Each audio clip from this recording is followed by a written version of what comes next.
खूबसूरत नजारा देखने को मिल रहा है सूर्य वर्ल्ड स्पोर्ट प्रांगण में। निहारती पलकें सभी की, बड़ा आनंद आ रहा है। और इस ग्रामीण क्षेत्र में मात्र एक सूर्य वर्ल्ड सीनियर सेकेंडरी स्कूल जिन्होंने जिला स्तरीय कबड्डी प्रतियोगिता का आयोजन किया पहली बार, बड़ा अच्छा लग रहा है।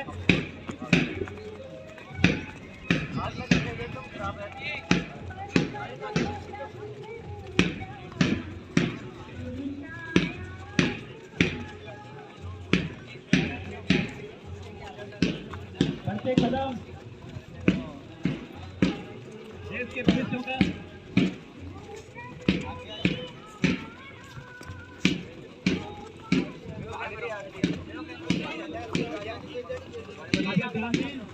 हमारी जो चयन समिति है उनसे सभी से मैं निवेदन करूंगा कि वो इन टीम का अवलोकन करें और जो विजेता टीम है उसके नाम की घोषणा भी करें।